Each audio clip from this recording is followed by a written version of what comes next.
Yaorana, comment savoir si ton entourage est toxique? Ton entourage professionnel, familial, sentimental, etc. Eh bien, je vais te donner juste deux, trois idées, et puis tu vas comprendre. Euh, Attention, toxique, il faut pas le voir tout de suite comme ce qui est à la mode, les pervers narcissiques, etc. Puisque nous pouvons tous être le toxique de quelqu'un d'autre, de par nos manières de vivre, nos manières de nous comporter, nos manières d'être, etc.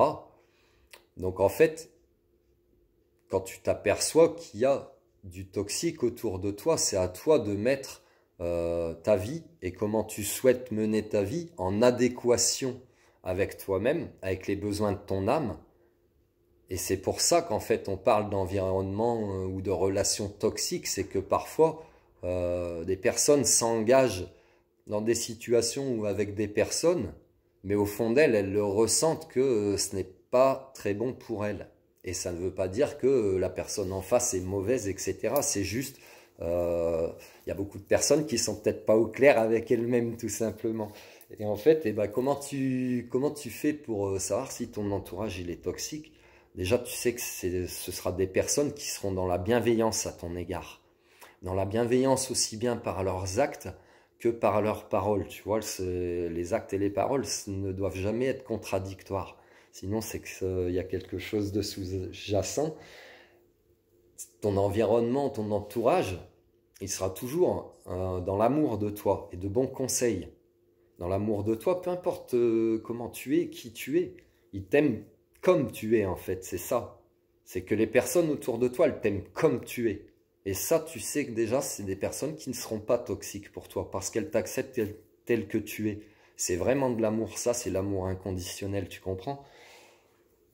Tu sentiras chauffer. D'ailleurs, quand tu te sens bien avec tes amis, que tu passes des bons moments, tu sais, tu auras les joues roses, tu auras le sourire, ça va chauffer, tu te sentiras dans des bonnes ambiances. Au contraire, justement, si tu es avec des personnes que tu considères toxiques pour toi, bah, tu pourras peut-être avoir souvent froid, par exemple. Voilà, tu ressentiras pas cette chaleur, mais tu auras souvent froid. Donc, c'est à toi de déterminer qu'est-ce qui est toxique pour toi dans ta vie, en termes professionnels, en termes amicaux, en termes sentimental, en termes familial. Ça ne veut pas dire aussi que tu coupes les ponts. Parfois c'est nécessaire, mais parfois non. Ça ne veut pas dire que tu coupes les ponts ou les relations avec les personnes.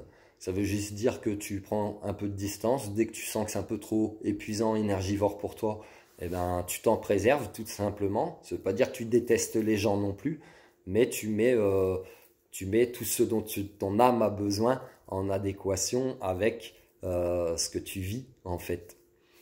Donc voilà, j'espère que ça te parle, que ça peut t'aider. Tu peux me retrouver sur ma page Facebook et sur ma page Instagram Yann Dequin, où je t'y donne les cartes, les énergies avec les cartes tous les matins. J'y publie aussi des textes que tu pourras trouver en livre, que tu peux déjà trouver que tu pourras trouver en livre sur librinova.com. Tu peux déjà trouver mon livre Eyoka, le guide de l'empathie du 21e siècle, qui t'aide à gérer ton empathie, ton hypersensibilité, qui t'aide à la comprendre et à t'en servir au mieux pour ne plus la subir, comme beaucoup de personnes pensent la subir parce qu'ils ne la comprennent pas. Et en fait, cette empathie, c'est un cadeau. Donc, je t'explique tout ça dans ce livre, voilà, que tu trouves sur librinova.com. Si t'es pas abonné à ma chaîne YouTube, bah, je t'encourage à le faire. Tu peux partager, tu peux liker, tu peux activer la petite cloche aussi pour être prévenu des vidéos qui sortent. Voilà, prends soin de toi, passe une belle journée.